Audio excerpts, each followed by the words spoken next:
If the current rumors and forecasts for next year are even close to accurate, 2026 could be one of the biggest years that Apple has ever had. We're talking about Apple's first foldable iPhone, a completely reworked Siri powered by large language models, a brand new Home Hub, updated Macs, and even the possibility of a preview of the AI smart glasses. Now, Apple is also expected to split up its iPhone launches for the first time, introduce a lower-cost MacBook, and again, finally and hopefully push Siri into the modern AI era. Let's walk through everything that Apple is rumored to release in 2026. So let's start with iPhones. Early in the year, Apple is expected to launch the iPhone 17e. This should be the more affordable option for 2026, and it's rumored to get a more modern look with slimmer bezels. There's some debate over whether it's going to keep a notch or switch to a dynamic island, but either way, it should feel closer to the rest of the iPhone 17 lineup, whereas the first E iteration, the 16E that we got this past year, that was more like an iPhone 14. MagSafe is also rumored to return, which would be a welcome change after the 16E skipped it, and really was what my biggest gripe with it, aside from having only one camera, was just not having the ability to charge your phone via MagSafe. Apple in September is then expected to launch the iPhone 18 Pro and the 18 Pro Max, but notably, there will not be a standard iPhone 18 at all. Apple is actually going to hold that model back until 2027, which means if you want a new flagship iPhone in 2026, you're going to be paying the Pro level prices. Design-wise, the 18 Pro model should look very similar to the 17 Pro lineup. We just got a big refresh there. So same sizes and camera plateau on the back. The big change could be on the front. Apple is rumored to finally bring under-screen Face ID, which could eliminate the dynamic island entirely. Instead, there may be a small hole punch camera in the corner. That would be a pretty major visual shift for the front of the phone, personally, though it would also mean that we're losing dynamic island features, potentially, unless Apple figures out a way to make it work without it technically being physically there. But yeah, I mean, what's your thoughts on that? You would kind of get the trade-off of having more screen real estate, but also you would lose dynamic island, and if you like it, let me know in the comments whether or not you would actually miss it. Under the hood, Apple is expected to debut its first 2nm chip, the A20. This chip could be significantly faster and more power efficient, with better battery life as a result. Apple is also rumored to change how RAM is integrated, improving memory performance and efficiency.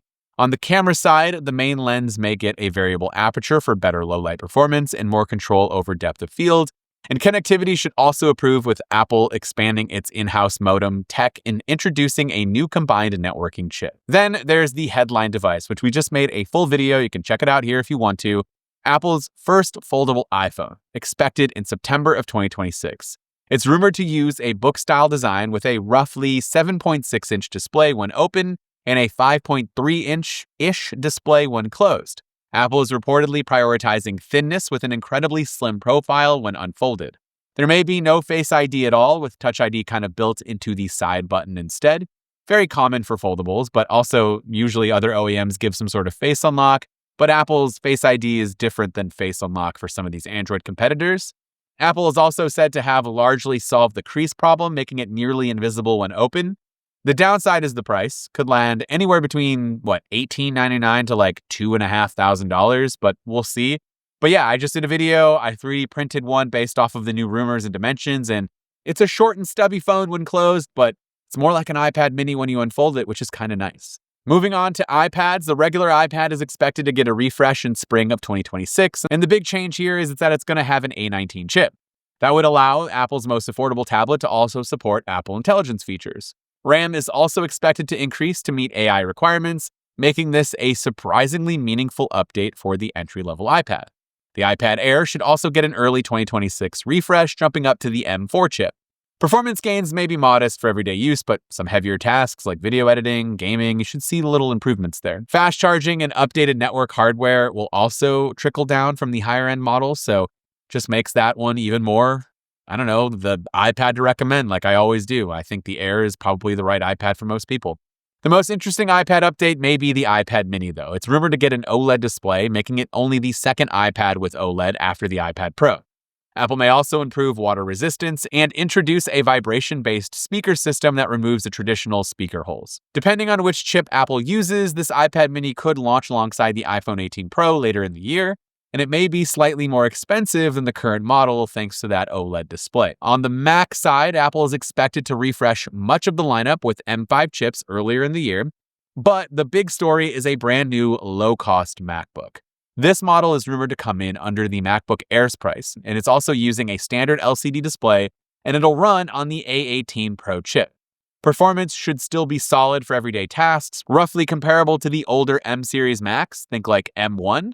Apple's reportedly targeting students and budget buyers with pricing well under $1,000. We've even seen something like $599 to like $700, kind of in that area. That would be crazy, especially if it runs like an M1. Yeah, it's got a lesser screen and, a lesser chip, but it's still going to be great for a lot of people out there. The MacBook Air should also get a simple M5 refresh with no design changes. MacBook Pro lineup will also expand, but you'll get an M5 Pro, an M5 Max, early 2026. Obviously, we already got an M5 MacBook Pro, so now we're just looking at the Pro and Max models. Later in the year, Apple may introduce a redesigned OLED MacBook Pro with touch support, a thinner chassis, and an M6 chip built on a 2nm process. This would be a major shift for the Mac, potentially even adding 5G connectivity for the first time. Apple's also expected to update the Mac Mini and Mac Studio with M5 class chips, and there are rumors of new external displays coming in 2026, possibly with mini LED technology and improved image quality and 120Hz ProMotion for those displays. And I did a full video on that as well. I'll leave it linked below. For home products, Apple is planning a new Home Hub device around March or April of 2026. This would be a wall-mounted or countertop display design to control smart home devices, make video calls, play music, and rely heavily on that newer version of Siri. It's expected to cost more than some of the competing smart displays like Alexa and Google's, but offer tighter integration and better privacy. A new HomePod Mini and Apple TV are also expected. We were expected to get that this year, but now it looks like it'll be early 2026, both with updated chips and improved networking. AirTag 2 should also arrive around the same time with better tracking and tamper resistance. And later in the year, Apple may even launch its own indoor security cameras designed specifically for HomeKit, and it should pair nicely with that new Home Hub. On the wearable sides, Apple Watch updates in 2026 are expected to be relatively minor again, though a faster chip could finally arrive.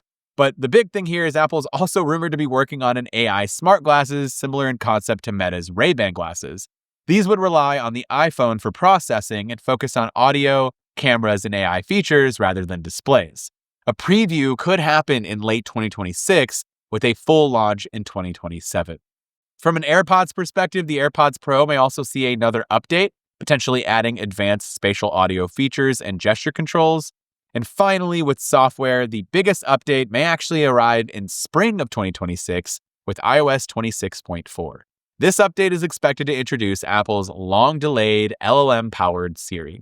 The new Siri should understand personal context, see what's on your screen, and perform complex actions across applications. Apple has reportedly rebuilt Siri's architecture from the ground up with performance closer to modern AI assistants, while still running on Apple's own private cloud infrastructure. And of course, some big software updates. We'll have iOS 27, macOS 27, all of the 27s previewed at WWDC this year.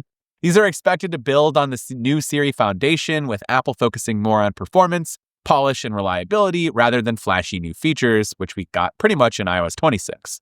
iOS 27 may also include features specifically designed for the new foldable iPhone. All signs point to 2026 being a massive transition year for Apple, with new form factors, smarter software, and a much broader product lineup than we're used to seeing. But of course, I would love to hear from you in the comments down below. New iPhones and Macs are great, but we're expecting new products and new product categories that we've never seen before. A new foldable iPhone, that smart home hub, potentially the AI smart glasses, maybe a little preview of that. Would love to hear from you. Do any of these things interest you? And do you think it's going to be a big year like I do? Let me know in those comments down below. This has been Dan with MacRumors. Thanks so much for watching, and a happy new year, and I'll see you in 2026.